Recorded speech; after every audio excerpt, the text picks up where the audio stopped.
you love me. I've led my soul to the golden traces. I went to the forest of the holy places. Go, go, go, for as we neighbors say, fast to be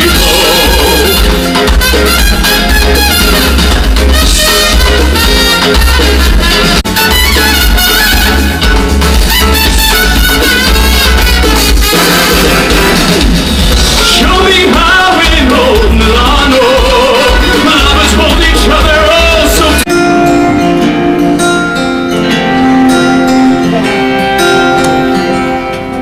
Would you dance if I asked you to dance?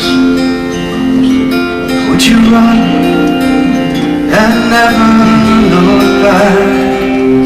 Would you cry if you saw me crying?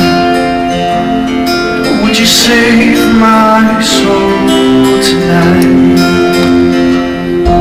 Would you tremble if I touched your lips? Would you laugh? Please tell me this. And would you die for the one you love? Will be yours tonight. I can be your. I will stand by you forever. You can't take my breath away. I can be your hero. I can kiss away the pain.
Today is the September 17th, 2018.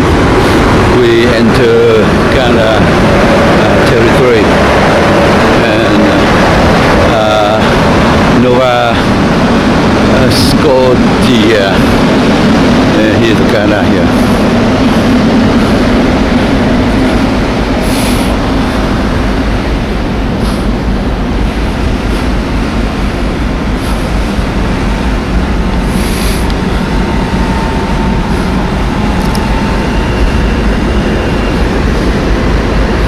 Enter the Ghana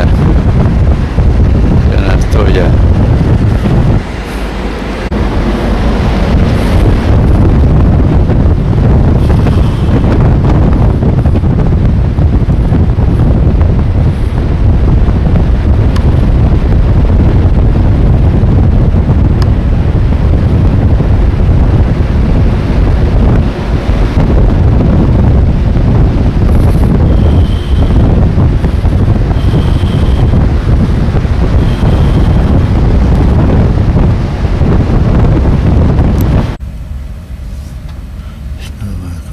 We are here to visit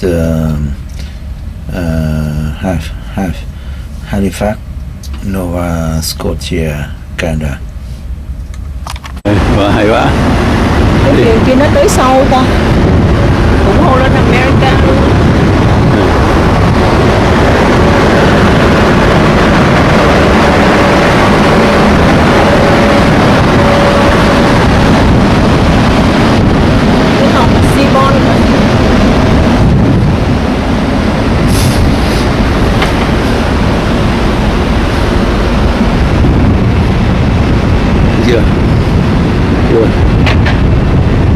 Yeah.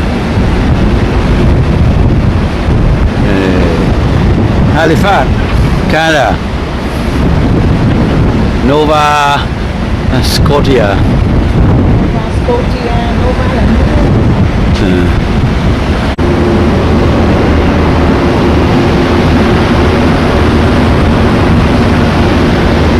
Halifax, Canada. Halifax.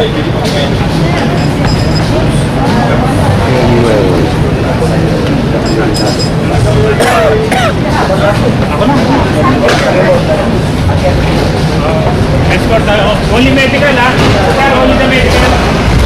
See you later.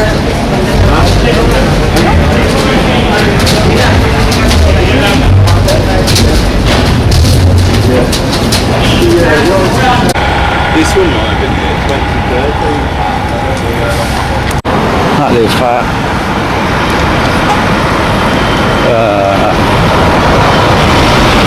Capital Halifax.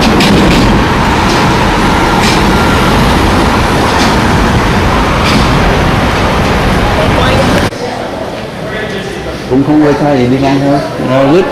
Good timing.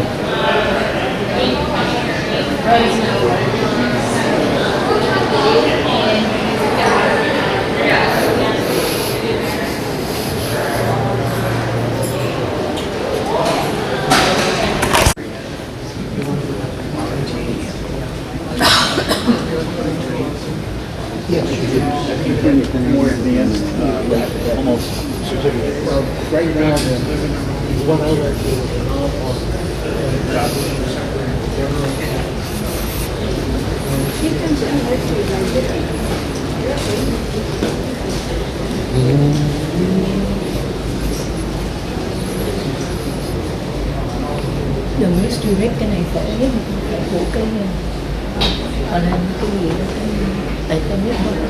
Không phải đâu, không phải đâu.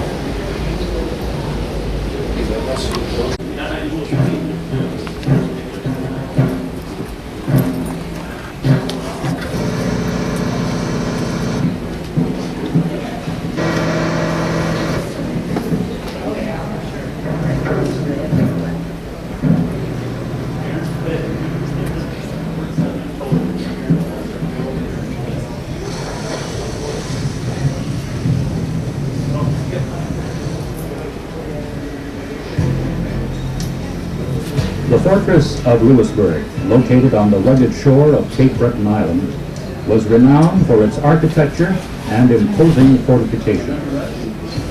In the 18th century, it was one of the busiest seaports in the New World, and for New France, strategically important in guarding the eastern seaboard.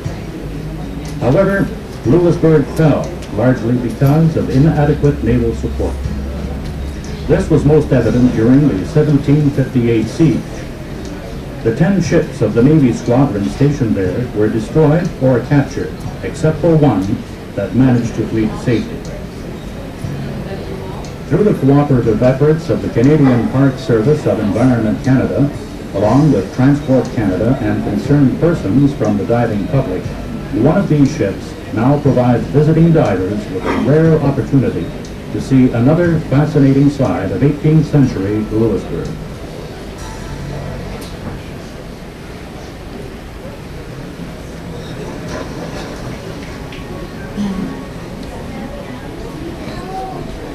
The wreck, located in 8 meters of water, is usually covered with a heavy growth of kelp.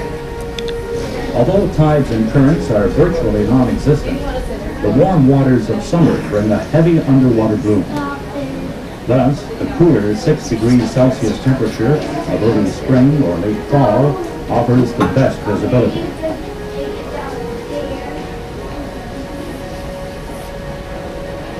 Kelp is everywhere.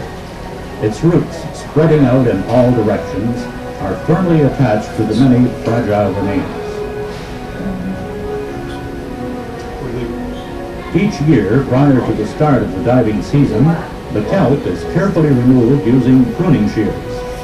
This simple but effective tool enables divers to remove the kelp quickly and efficiently with no damage to the resource.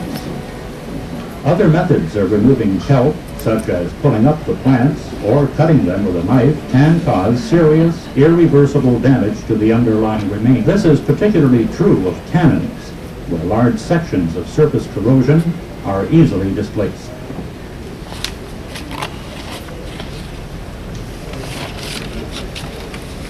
Once the harbor bottom has been cleared, one can see a wreck. Shown in this detailed site drawing, it is over 50 meters long and is believed to be the Célèbre. This French ship of the line would have had a crew of over 400 men. Sunk by cannon fire from attacking British forces, the wreck has survived because of the protection it receives in Louisbourg Harbor. Ship structure and artifacts have been left undisturbed where they originally sank over 200 years ago. However, time has taken its toll. The bow of the wreck is identifiable by the remains of several structural elements. One of them is the stemson, a badly eroded timber extending outward and upward from the ballast mound. Covered with colorful sea anemones and floral groups, the stemson is the forward extension of the keelson, joining it to the stem. Forward of the stemson is an anchor. Heavily corroded, its small size suggests that it may not be from the Célèbre, but rather from a much smaller vessel. Other artifacts scattered throughout the bow include strips of lead sheeting used for patching and for lining scuppers and hawse holes. Large iron brackets used for supporting elements in the ship's structure. Brass and woolen pulley sheaves. The brass sheaves are from large triple blocks used to raise and lower the ship's massive yards. Pieces of rope, melted brass, ceramic, glass sherds, and cannonballs are but a few of the other artifact types that have survived.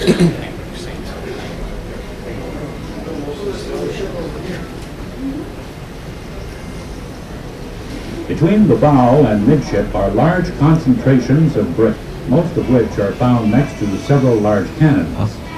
The bricks would have been used in the construction of the bake oven and the fire harness, both located below the forecastle.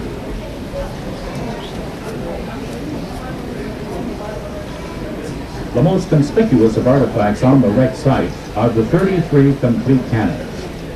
The overall size of these cannons suggests a 64-gun ship. Some of the missing cannons were likely salvaged following the siege. Several are over 3 meters long and weigh approximately 2.5 tons each. Although appearing quite massive and indestructible, they are in fact very fragile.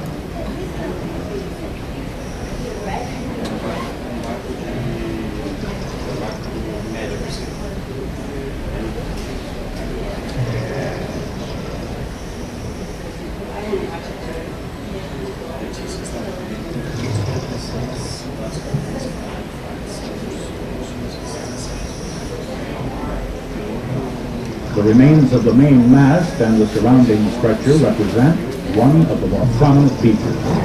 Measuring almost 1 meter in diameter, this once majestic mast would have towered over 50 meters above the upper gun deck.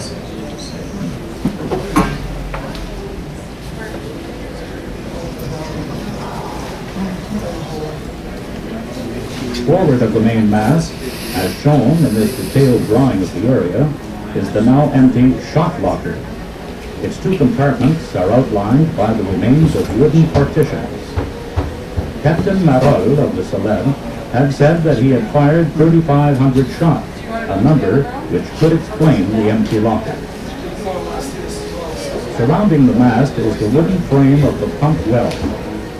Its primary function was to protect the ship's pumps. The bottom portions from 2 of these pumps are still visible, protruding out of the bottom cover of ballast material. Nearby is a large bronze cylinder, the working barrel of a pump tube. This single artifact, although seemingly quite insignificant, is 1755. cái shipwreck nó lộn cái bộ dưới đáy biển này. Finally, there is the stern. Except for the cannons, the area is devoid of artifacts and structural remains. The absence of such material suggests considerable pre-sinking destruction.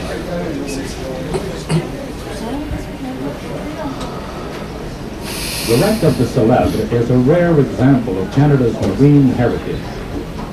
It is no less important than the fortress itself, for Louisbourg was first and foremost a seaport. The ship was its lifeline. Forced to go in here. What's here? Mong sắc với mà cái này cái gì tới nhà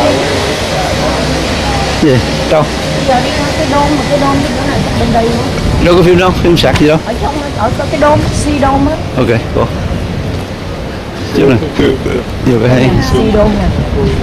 xì đâu mà Mà còn cái giữ cái tích chất không?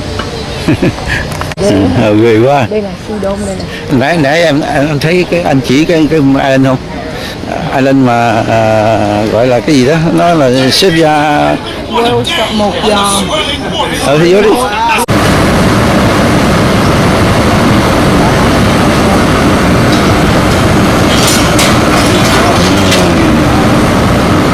Này chiều cái ngày hôm nay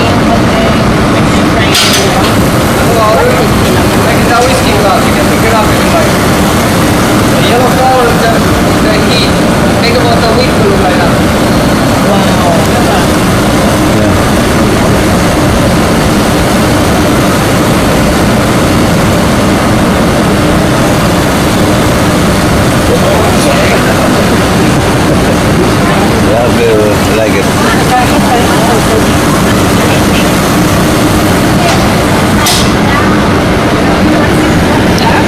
Right up the throat. I'm not gonna burn you. You know, we're all going in like this way. You see the price I got in the plaza? What temperature? It's 1300 degrees Celsius.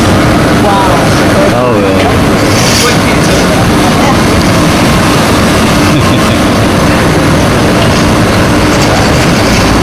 nhưng mà nó làm cho nó còn phải polish rồi này kia nữa. Oh, hay hả?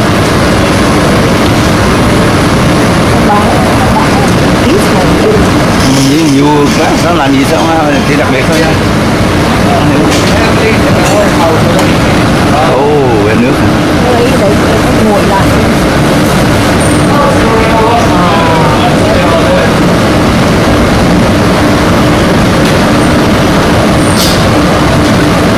Mấy ông này phổi tốt lắm.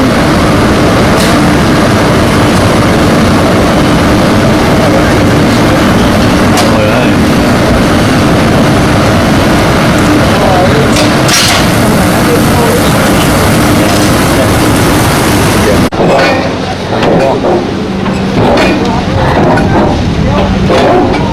Này thấy này gì thấy á.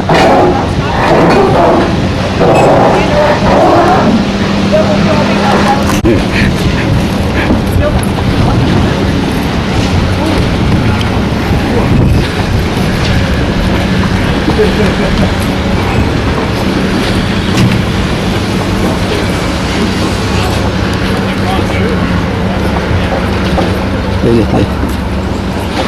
Đây là cái ốc cơ nè. Gì? Gì? Ừ.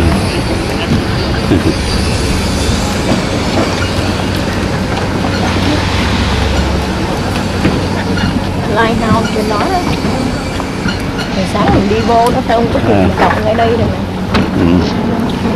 Đi cái bo quắc này gần nữa mình đi lên bên kia. Kệ đi đây mình enjoy hơn, còn kia rất quá mệt lắm. Để trễ giờ nữa. Thôi.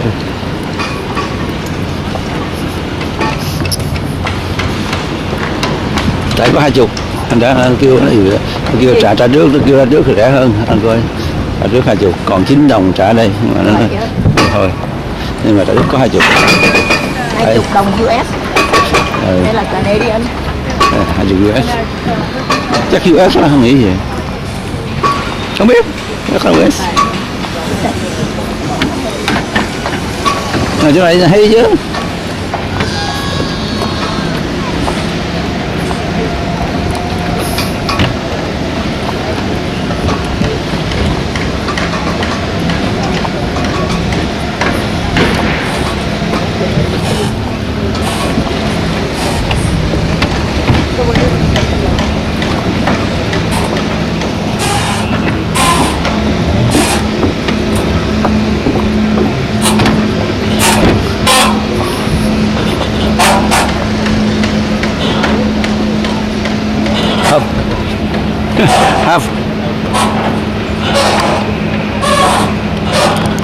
Have a mover.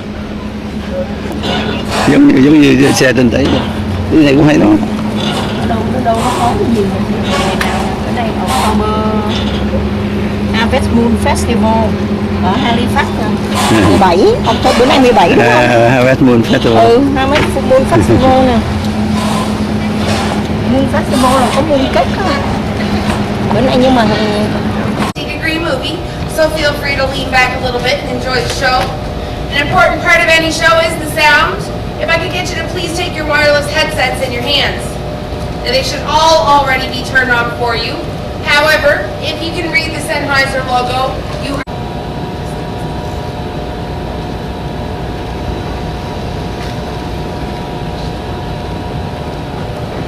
excuse me.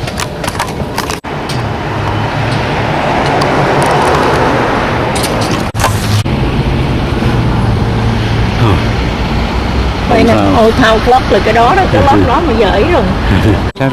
Ra chụp ra. Đi trên Vanguard. Trên ra.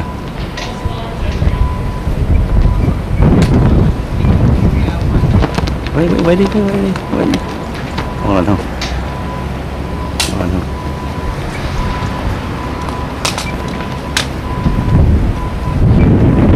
Halifax, Canada. Changing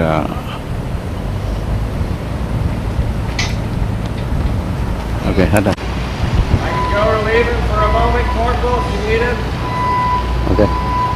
Muốn chụp không? Chụp ngược lại em với anh nè. Này khó. Địa đào Halifax, Canada.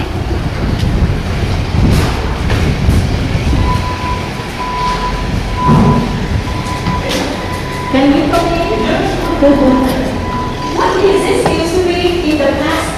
Like a office or something? Yes, so this is, Fort was built to defend the Navy base in Ireland. I need to.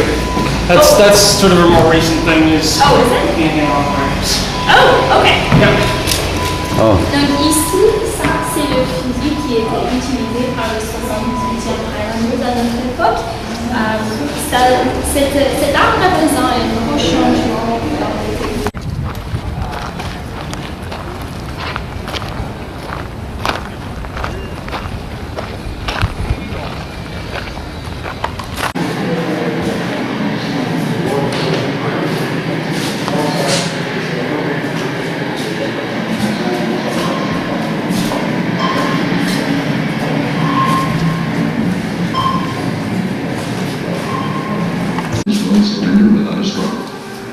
Oh.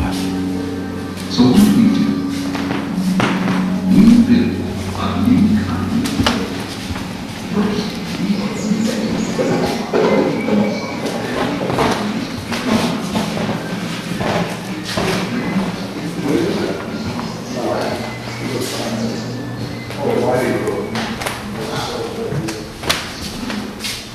That's it. One.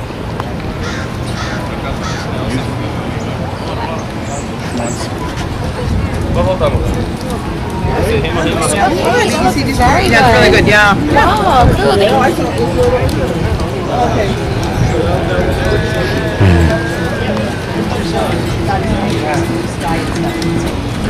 You had your fill of We did. We took a picture quiet from one. afar.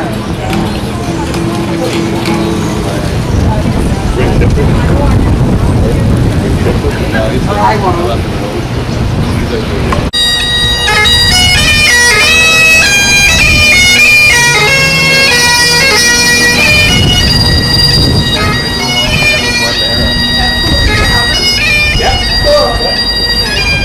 I didn't know if you had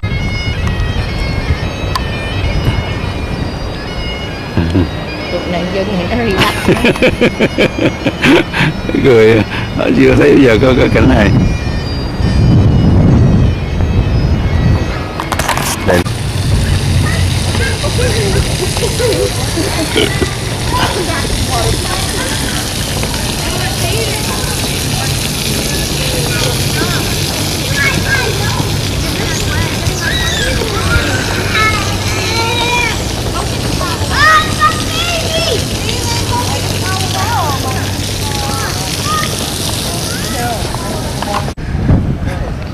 Hayden leaving soon.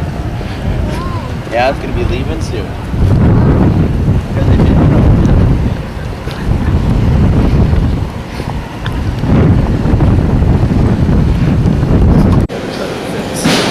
Tụi con là đặt kép. Thôi xuống đi. Bye bye Canada. No, bye bye Halifax. We're in another place of city of Canada.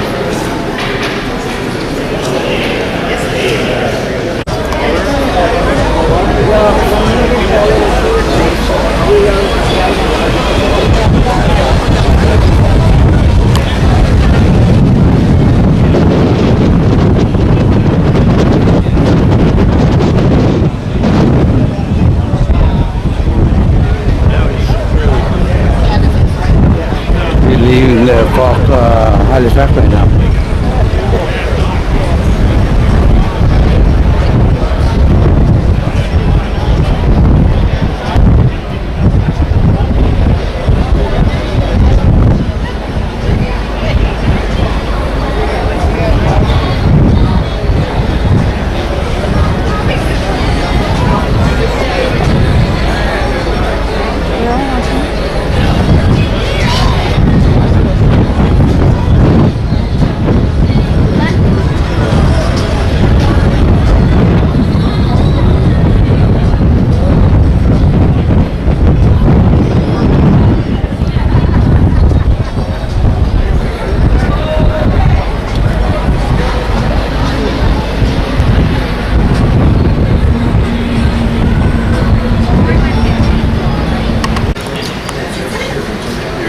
Anything else from the side?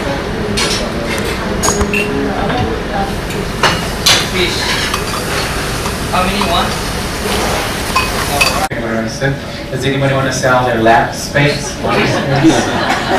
When they left Scotland after the battle of Culloden, they went a lot of places. One of the places was Australia, but the other place was here in Nova Scotia. Out and about, and you had a tour. Many of the tour operators and tour guides even wear their kilts. I had a presentation on kilts yesterday where I told you to go to other places. I don't want to say there's not a dozen, there's nothing, because there's a couple of things in Sydney South here with us. So the town will be busy with people wandering around, but let's quickly see what is within the town. Now, similar to some of our previous reports, we are docked itself. We don't have to tender tomorrow. We are docked.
Today is Tuesday, September 18, 2018.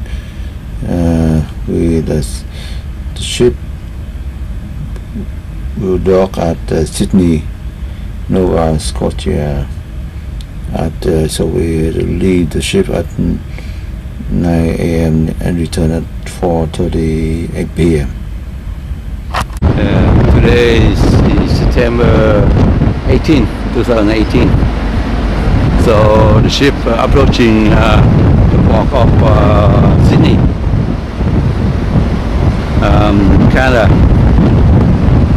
So now it's 7:45 a.m. The ship will dock in around an hour.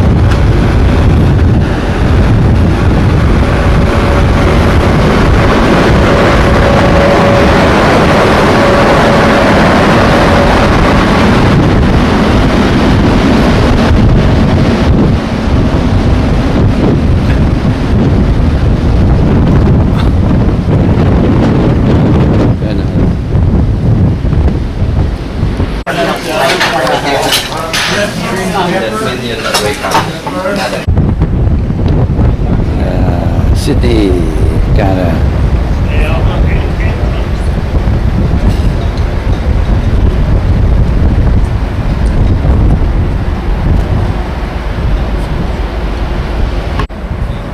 What flag is it? Netherlands. Netherlands? Yes. Why? Because the ship The ship registered. from Yeah. Oh, ship registered in the Netherlands. Yes. But so when you you go have to Netherlands and Canada. but you go to Canada, you should No, they put the gonna flag. put the Canada flag In up. the Top. top, yeah. Oh, okay. So when you put the Indonesia flag here? When they go to Bali. Yeah, I don't think I report to you, but both gangways obviously rigged and ready, safe for use. I'll be able to Yankee.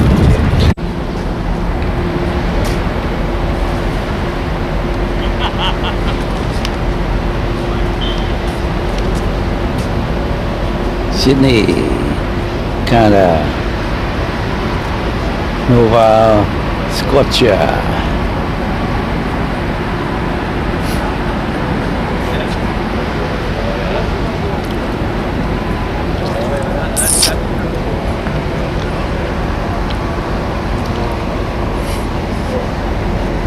Netherlands flag because this ship rest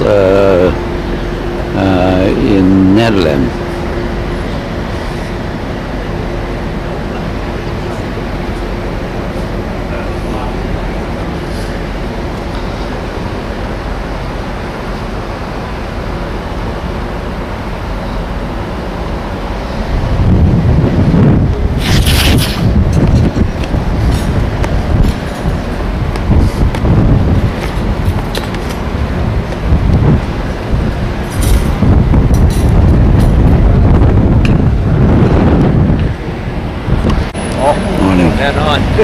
So it's If you- No. It's all over. You're right about that.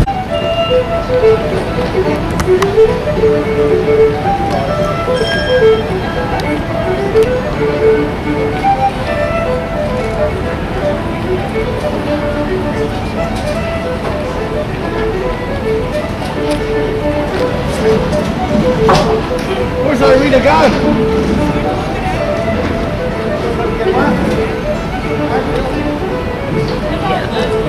There she is. See, go.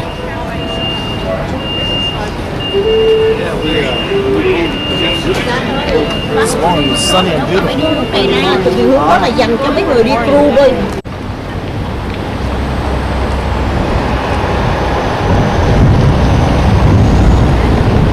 Morning.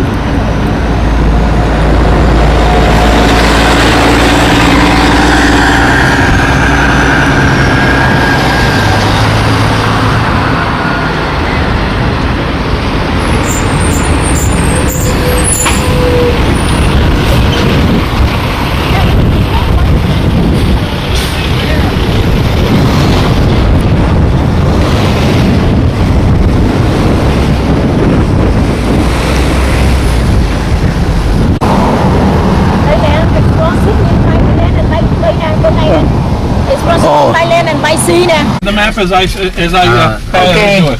So basically, we're on the island of Cape Breton, which is part of the province of Nova Scotia, and we're in the little town of Sydney. We're going to be continuing on through the city, along the countryside. We'll cross over the largest span bridge, up a mountain where there'll be 2 look-offs to take pictures, and then we'll come into the little town of Badek. At that time, I'll take you up to the fortress, or up to the museum, spend some time in the museum, and when we come out, we'll make a little tour throughout the little town of Badek again, going down to the marina, and carrying back in along the same way. Okay. This will take approximately 4 hours, so we're looking at probably somewhere a little after 2, around 2:30 by the time we get back. Okay. Okay, thank you. Perfect. What time do we have to be back on the city? 5:30. 5:30. Say Sydney. Same way in Sydney. We've seen Sydney before, but this is a new Sydney. Oh, really? Yeah. No, I read- our Sydney. I read a note in the, because we're from Australia. Uh-huh. Yeah, where you guys Oh, from? you from Australia? Yeah, from We was Melbourne. there a few months ago. Yeah, not bad. Yeah. Where are you from? California. California. But the original from Vietnam. From Vietnam. From Vietnam. Okay. Yeah. North or south? South. South, of course, South. North. Of course, South. Come on. I was there in 1970. Really? Oh, you know me. Out in Vung Tau. Vũng Tàu. Oh, right. Beautiful Appreciate that. Appreciate that. Thanks for coming to Welcome our there. This guy might have been there too. What first forces did you do? I was in the Canadian. I was in the Air Force, but I was mainly in Germany, Cyprus, and then down through the Panama, down through Australia, some time in New Zealand. I never did make that. So you missed the Vietnam I War. missed Vietnam, Korea, China, India, that area. You don't miss a lot. No, if you find English. Or you miss a lot. You know. Okay, guys. So as we're going along, I'll give you a little bit of the highlights of the area. Okay. At any time, you can interrupt me, and I will give you anything specific that you want. I'll leave the little town of Sydney to on the way back, except for the road that we're traveling on the way out. So basically, you're on the island of Cape Breton, which is about 4,000 square miles. We're part of the province, the province square mile up on the northern part of our island, and there is people living there. We're going to be traveling with the world famous Burdor Lakes on our left-hand shoulder for most of the day until we start returning. This is a glacier lake that was formed over hundreds of thousands of years ago as the glaciers retreated. And when they did finally retreat completely out of Cape Breton, the freshwater glacier lake now became a saltwater brackish lake from several inroads from the Atlantic Ocean itself. So as we go along, I'll be explaining some of the areas that we're passing through until we get to the little town of Quebec. Now, most of the people from this island are made up of English, Scottish, Irish, and French heritage up for the first part of the exploration of Cape Breton and of Nova Scotia, subsequently Canada and the U.S. The very first person that explored this area has been officially accredited to a gentleman named Sir John Cabot. Sir John Cabot came over here in 1497 because he was hired by the King and Queen of England to come over and look for that illustrious trade route to India and China by a direct sailing route. Along the way over, about 3 to 4 sailing days from North America, he reported an area in the middle of the Atlantic Ocean where his sailing vessels were slowed by the amount of fish that were actually in the sea. This area subsequently became known as the Grand Banks of Newfoundland and has become one of the most economically important areas that along the eastern and the Atlantic shores, not only for Canada but for the northern New England and states and or provinces and that along Canada. The fish, he was able to lower hand-woven baskets over the side of the ship and bring in over 100-pound codfish. Once he actually landed in North America, he landed in a place up here called Neil's Harbor. Now this area was a protected harbor with a natural water spring. Also it had the lumber that was able to repair the ships, and it was at this point that the very first meeting between the North American native population, the Mi'kmaq, and the European John Cabot occurred. This became very important because the Mi'kmaq Indian were hunters-gatherers, and they actually set up residences and communities all along the eastern shore. And without their help in the next 50 to 100 years, the people that came over to try to make a permanent settlement here would have had a lot more hardships and would have perished in the very first winter. We'll exit outside the city in approximately 3 to 4 minutes, and we'll actually go on what's called the Trans-Canada Highway.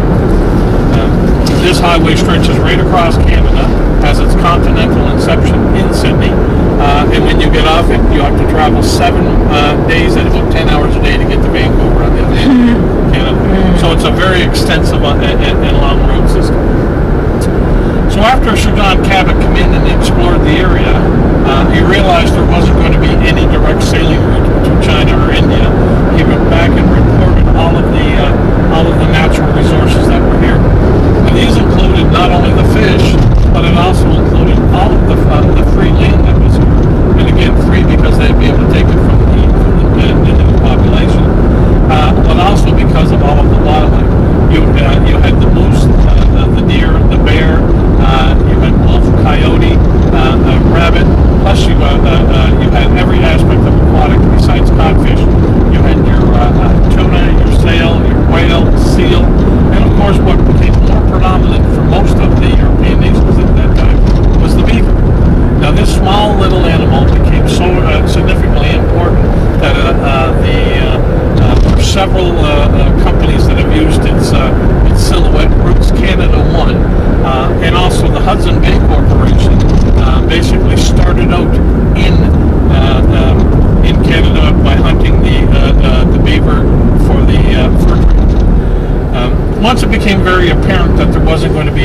direct sailing route over to India and China. It was at this time that all of the different countries decided they were going to try to turn around and actually have somebody come over here and lay claim to the new countries. Now, surprisingly enough, you would have thought that would have been the English, Scottish, Irish, or French.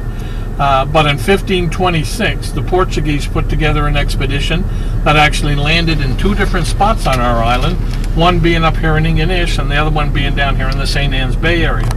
Now, these were significant because both bays were highly protected from the wild Atlantic Sea, and at the same time they'd be able to come in, park their ships, go out, fish, and then come back into the protected bay and be and smoke, dry, and salt the fish.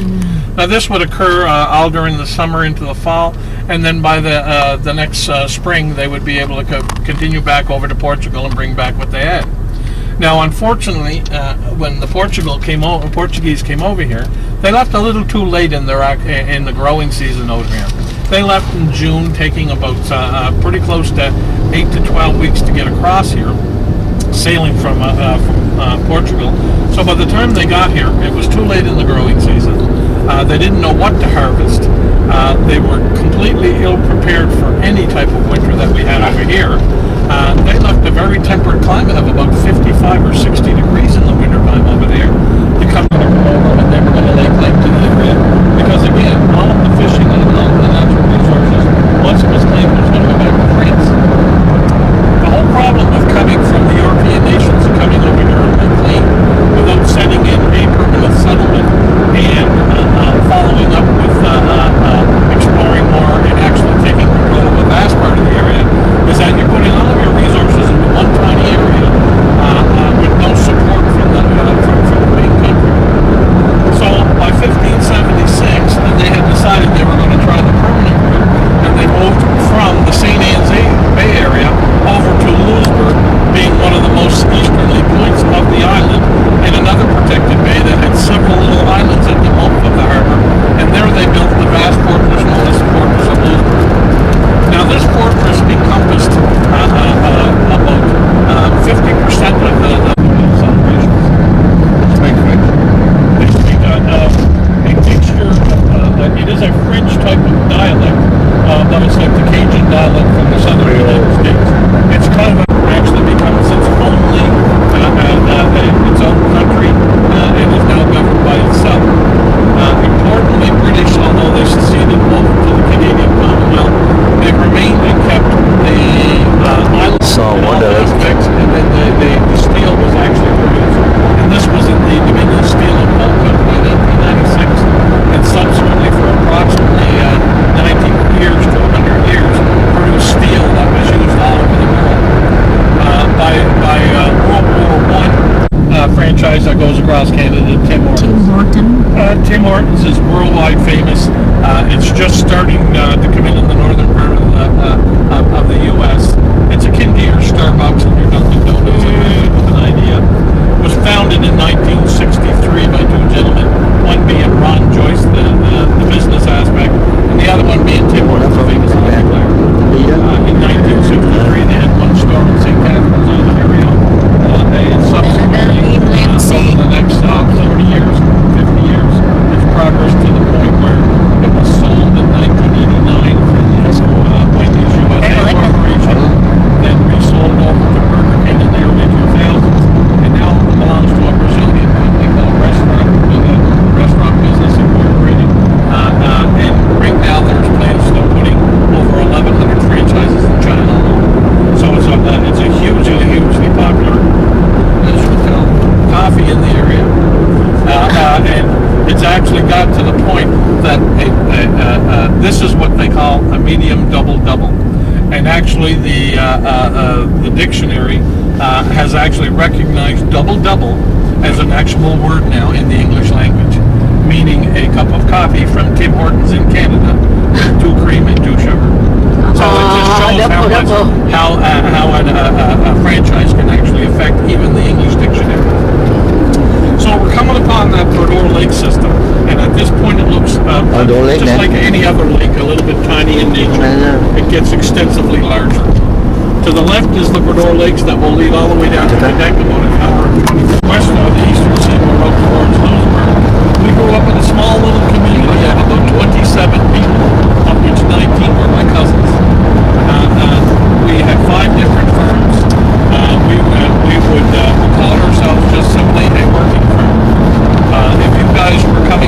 city, you would come out and say, we'd like a half a side of beef, 14 turkeys, 27 chickens, so much pork, and so much root vegetables. And on the farm, which we had 3 barns, 2 main houses, and 75 acres of land that encompassed part of the lake, we would go out and we would purchase the yearling animals. We would grow them all year long, and come the fall, we would harvest them this time into the late October, slaughter them, package them, and you guys would come up and get your product. Now, this was highly profitable and highly desirable, and it's starting to make a comeback now because we never used any DDT or any pesticides or any antibiotics or steroids. It was all basically what is now known as a specialty organic or free range. We also, during the harvest season, we produced our own specific products, such as haggis from the sheep's stomach, and all different types of sausage from the casings that were made from the pig intestine. And I mean, it's a little bit of an off-color topic, but this is the way of life back in the early 1950s. We would make a spiced or blood pudding. Oh, you can still get it from several families that produce it, but nothing the same way as my father's and my grandfather used to do it. He had a variety of apples that included Cortland, Little Red, McIntosh, Granny Smith, and there was another bake apple that he called it a cranberry bake apple. It was a variety apple, but he used to use these, and it really did a wonderful job. Now we're going to start getting to that Bredor Lake system again. It's coming up in front of us and on the left. You'll start to see through the trees in a few minutes. Part of the reason why people come up here for the cattle piece of what you see when you're going on the actual trail itself. Now we'll come down and we'll cross over the largest spanned bridge on the island, which is known as the Seal Island Bridge, and it takes its name directly from the seals. During the winter season, when the seals will load their pups on the frozen ice up north, when the springtime comes, it breaks up, and the actual seals float on the ice floes until they get to the northern part of Cape Breton Island in the southern part of Newfoundland, at which time the adult seals bring their pups in on several small islands. Left is again a continuation of the Bredor Lakes that's on the left, and to the right leads up to the Atlantic Ocean. UNESCO. This was awesome, completed in 1957. Here what's called Kelly Mountain. Now we'll go up about 730 to 750 feet. The height of the mountain is actually a little over 1,000, but we will go through a little valley at the top, a little gap, and we'll make our first stop for a lake break and pictures on the other side. This is the areas that snow starts to become a problem as you get into the elevations.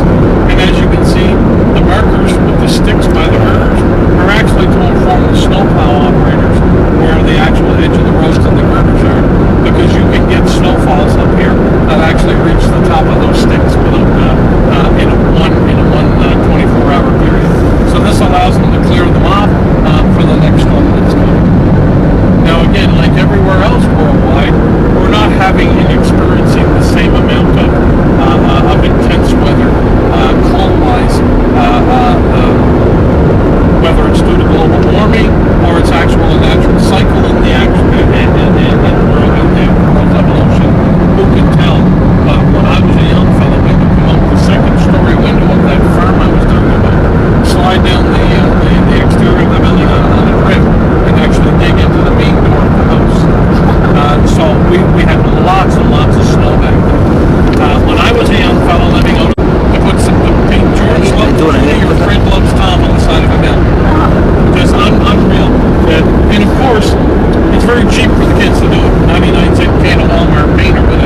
by Golf Digest.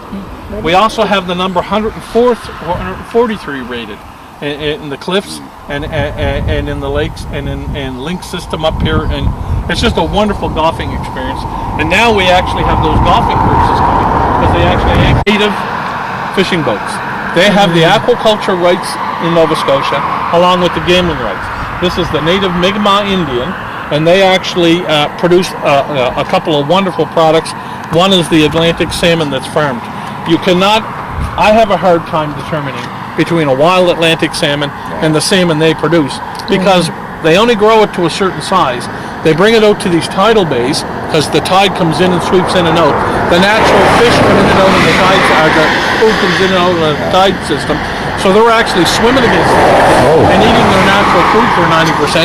So it ends up producing a salmon that is almost identical to a wild one, just kept encaged in a sunken pen. And you can see some of them because you'll see the discoloration in the water down there, and they're a large round pen, but just a fantastic product that they produce, along with the oysters and mussels. That's not wild, huh? Mi'kmaq. The Mi'kmaq. Well, in English they call it Micmac. In their tribal language, it's Mi'kmaq. And once it's refined, it's a blending agent for a lot of things. Naturally, it's used in gypsum board, but it's also used in fine makeup, also in agriculture, in pharmaceuticals. It's a 99.9% hypoallergenic material, and when it's refined, it can be basically added to just about anything to make it a base binding material. So we do have a thriving gypsum line going on, but at the same time, that is basically the only industry of any type on the island besides tourism and fishing. Because unless you're in the tourism or the music industry, most of learning Gaelic is just to keep your heritage alive for children. So we'll continue on down through, and in the next 15 minutes we'll actually come on the highway. If you're going to notice any wildlife, you'll notice it going through here. Again, it's not, to the right is where you actually want to keep your eyes open. There's a bog that's extending all along here, and this is actually where the moose will actually come up onto the highway. And down here in the 7 kilometers, there's actually signs that warn you of the moose crossing the highway. And one gentleman actually has to put a rope fence up during the rutting season to keep the moose from going right up his driveway and into his backyard and come out on the left-hand side. But again, probably the last 10 times I've been down here, we spotted moose 3 times. So again, it's all in this little boggy area that's off on the right. It's never a guaranteed thing, but it happens quite frequently. They're just starting to get into the main part of the rutting season now, and the moose are a completely stupid creature. They really are. They're a huge creature, and living in this area, especially as a young fellow and growing up on a farm. Can you tell a little about the museum? Well, the museum itself is a collection of Alexander Graham Bell's theories, ideas, practiced, accomplished inventions, and some things that the scientists nowadays know work, just don't know what the hell they're doing. They have these machines that operate flawlessly. Nobody knows what they were doing. Only Alexander Graham Bell knows what was actually his intention for them. So this again is that little protected bay in Bredor Lakes that we've been following along the whole time.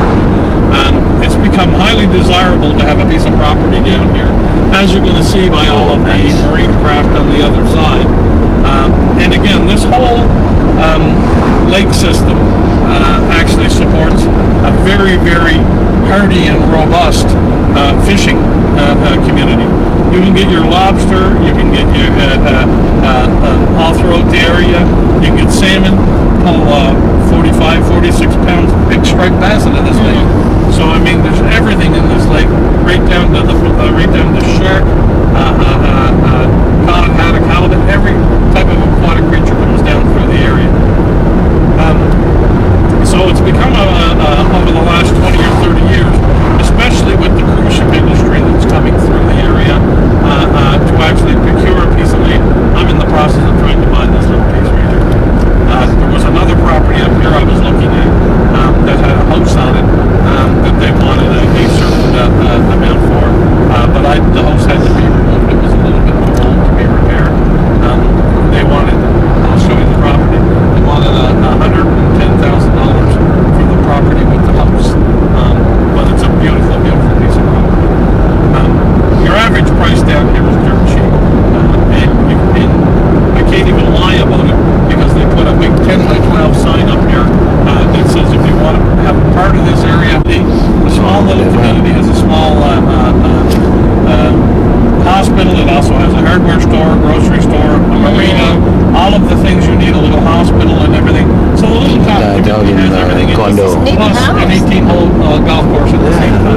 Yeah, we can So fish. you do have all There's a lot of fish and lobster here. Nice here in the summer. You say?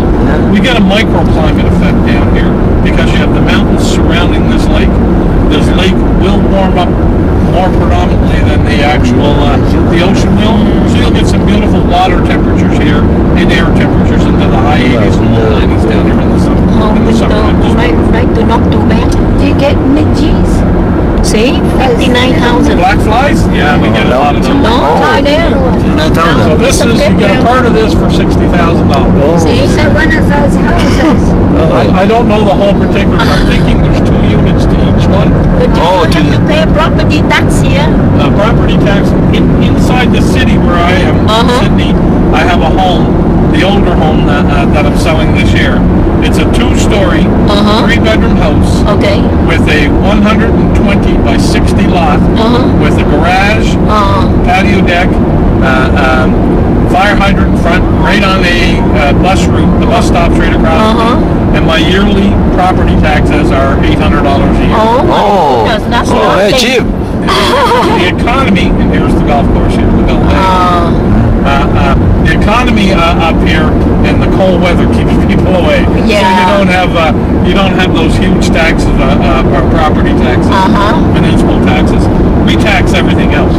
The Canadian government your sales tax is high. Everything, 15%. Yeah. Nova Scotia and most of the provinces have 15% HST, which is a harmonized sales tax. It's a combination of not only the provincial sales tax, but the government, the federal sales tax, and they just make one tax. Quebec is a little higher than 15 because they get a little more provincial. And Alberta is a little less because they have no provincial. So, but basically you're going to pay a tax on everything here. Now this is the little town of Quebec.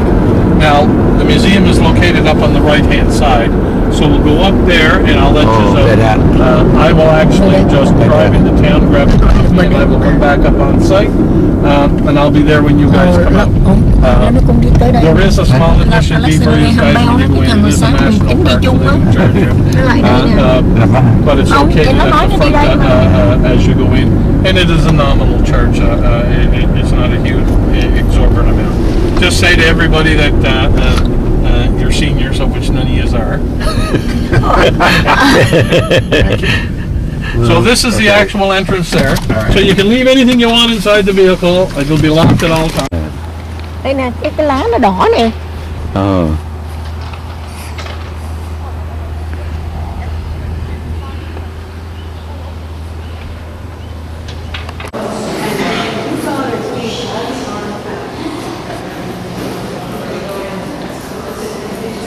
It's a bell up, and a bell from Alex.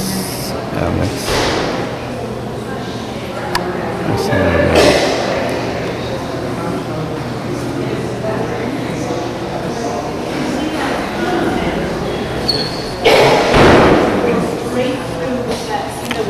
Oh, see. Okay.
Hay là đi ra Ồ, ra luôn. nãy ông nói 1 giờ hay mấy giờ? 1 giờ.